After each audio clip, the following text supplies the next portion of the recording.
بسم اللہ الرحمن الرحیم۔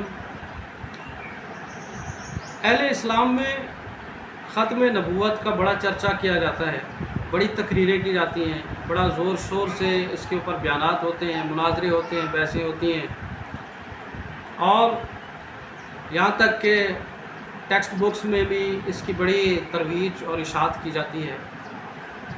لیکن کیا یہ عقیدہ ختم نبوت صحیح ہے یا عقیدہ خاتم النبیین صحیح ہے؟ کیا یہ ان کی بات ٹھیک ہے کہ عقیدہ ختم نبوت ہونا چاہیے؟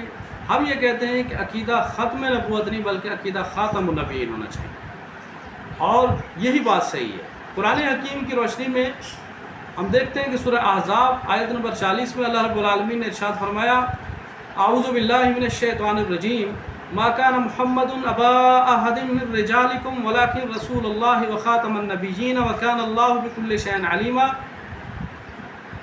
مفہوم ہے، نہیں ہے محمد صلی اللہ علیہ وسلم تمہارے مردوں میں سے کسی کے باپ، اور مگر وہ اللہ کے رسول ہیں اور خاتم النبیین ہیں، اور اللہ ہر چیز کا علم رکھنے والا ہے۔ تو یہاں پر آیت میں الفاظ خاتم النبیین آئے ہیں۔ پہلی بات تو یہ ہے کہ نبی علیہ السلام مردوں میں سے کسی کے باپ نہیں تھے۔ رجل جو ہے مرد کو کہا جاتا ہے، یا آپ یہ سمجھ لیں کہ بالغ آدمی کو کہا جاتا ہے، بچے کو رجل نہیں کہا جاتا عربی میں۔ تو رسول اللہ صلی اللہ علیہ وسلم کے جو بچے تھے چھوٹی عمر میں ہی وفات پا گئے تھے، اس لیے اس آیت میں اعتراض نہیں کیا جا سکتا کہ نبی علیہ السلام کے بیٹے تھے۔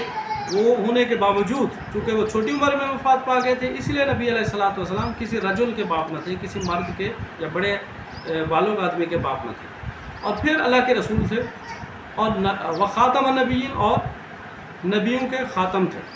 خاتم جو ہے یہ ختم سے لفظ ہے، ختمہ۔ ختمہ جو ہے قرآن مجید میں سورہ یاسین میں جیسے ہے، الیوم نختم علی افواہہم، آج کے دن ہم ان کے منہوں پر مہر لگا دیں گے۔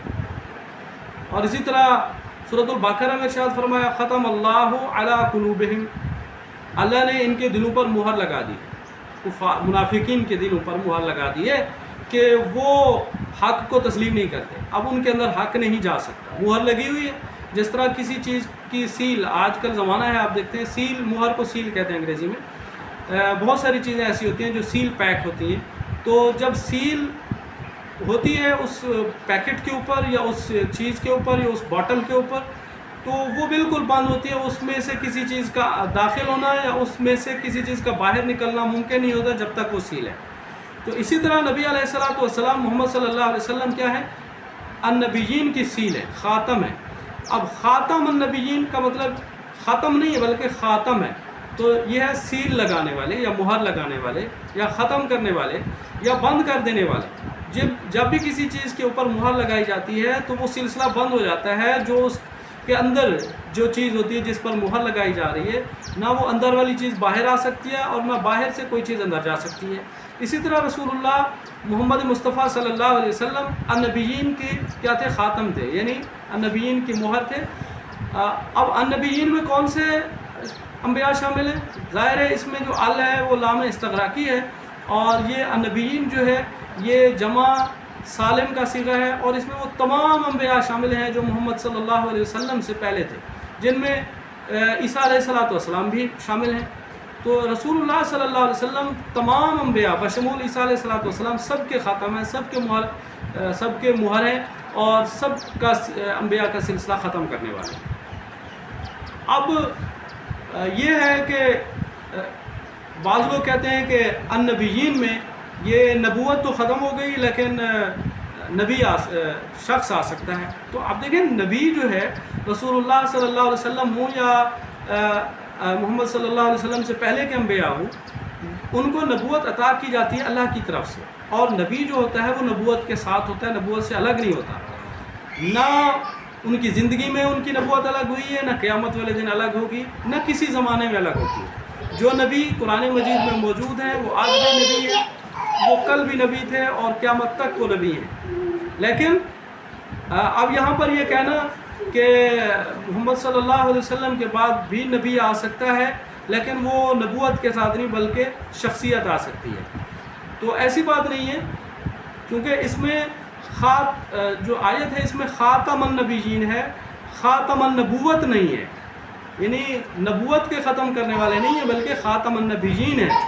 تو خاتم النبیین جو ہے وہ نبوت اور اس شخصیت کے ساتھ ہوتا ہے. تو اس طرح رسول اللہ صلی اللہ علیہ وسلم کے بعد جتنے رسول اللہ صلی اللہ علیہ وسلم سے پہلے جتنے بھی انبیاء ہیں وہ ان کا سلسلہ ختم ہو گیا، ان کی سیل ہو گئی، وہ مہر ہو گئے، اور اب کوئی نیا یا پرانا نبی نہیں آ سکتا. اب اس کی مثال صحیح بخاری میں حدیث ہے، اللہ کے رسول صلی اللہ علیہ وسلم نے فرمایا کہ میری اور مجھ سے پہلے جتنے بھی انبیاء گزرے ہیں ان کی مثال ایسی ہے کہ ایک شخص نے ایک عمارت بنائی اور بڑی حسین و جمیل عمارت بنائی، اور لوگ اس کے ارد گرد چکر لگاتے اور اس کی تعریف کرتے، اور لیکن اس عمارت کے ایک کونے میں ایک اینٹ کی جگہ خالی چھوڑی گئی. تو وہ کہتے کہ یہ اینٹ کیوں نہیں رکھی گئی؟ تو اللہ کے رسول صلی اللہ علیہ وسلم نے فرمایا وہ اینٹ میں ہوں اور میں خاتم النبیین ہوں. یعنی اب وہ اینٹ جب نبی علیہ السلام اس عمارت کی ہے تو انبیاء کی عمارت جو ہے وہ مکمل ہو گئی. اب نہ تو اس عمارت میں کسی نئی اینٹ کے لگنے کی جگہ موجود ہے، اور نہ کوئی پرانی اینٹ وہاں سے اکھڑ کر جو ہے کسی اور جگہ پہ آ سکتی ہے. تو وہ عمارت اب مکمل ہو گئی، اب اس میں کوئی اضافہ یا کوئی کمی نہیں ہو سکتی. اس طرح سیدنا محمد مصطفیٰ صلی اللہ علیہ وسلم نبوت کی انبیاء کی آخری کڑی تھے، آخری اینٹ تھے. اس کے بعد کوئی نیا یا پرانا نبی نہیں آئے گا. یہ عقیدہ ختم نبوت نہیں کہ نبوت ختم ہو گئی اور جو ہے وہ نبی نبوت کے بغیر آئے گا. قرآن کی روشنی میں نبی جو ہے وہ اپنی نبوت سے الگ نہیں ہوتا، جب بھی وہ ہوتا ہے نبی ہوتا ہے. قیامت والے دن بھی وہ سارے نبی ہوں گے. اسی طرح سیدنا محمد مصطفیٰ صلی اللہ علیہ وسلم سے پہلے جتنے بھی انبیاء ہیں ان کا سلسلہ ختم ہو گیا، اور سیدنا محمد مصطفیٰ صلی اللہ علیہ وسلم کے بعد بھی اب کوئی نبی نہیں آئے گا، چونکہ اللہ نے ان کو خاتم النبیین بنایا ہے. یعنی وہ نبیوں کی جو ہے نا مہر کرنے والے، سیل کرنے والے یا بند کرنے والے. اب خاتم جو ہے لفظ، یہ اگر اس کو صرف و نحو کی روح سے دیکھا جائے تو یہ فعلہ کے وزن پر ہے. فعلہ، جس طرح فعلہ، خاتمہ، کاتبہ. جس طرح کاتبہ ہوتا ہے لکھنے والا، یعنی کاتب جس کو آپ کہتے ہیں عام زبان میں، کاتبہ اس نے لکھا، خاتمہ اس نے ختم کیا. اسی طرح آپ جاہدہ اس نے کوشش کی. تو یہ اس طرح کے افعال وزن میں آ جاتا ہے. اس طرح ہم یہ کہہ سکتے ہیں کہ رسول اللہ صلی اللہ علیہ وسلم انبیاء کی کڑی جو تھے وہ آخری تھے. ان کے بعد اب کوئی نبی نہیں آئے گا، نہ پرانا آئے گا نہ نیا آئے گا. اللہ رب العالمین ہمیں خاتم النبیین کا عقیدہ سمجھنے کی توفیق عطا فرمائے. یہ ہماری خاتم النبیین کے حوالے سے پہلی ویڈیو تھی. انشاءاللہ اس کے بعد ہم مزید اس موضوع پر ویڈیو بنائیں گے، تو آپ جو ہے نا ان کو دیکھنا نہ بھولیے گا. اللہ رب العالمین ہمیں سمجھنے کی توفیق عطا فرمائے. اقول قولی ھذا استغفر اللہ استغفر اللہ استغفر اللہ.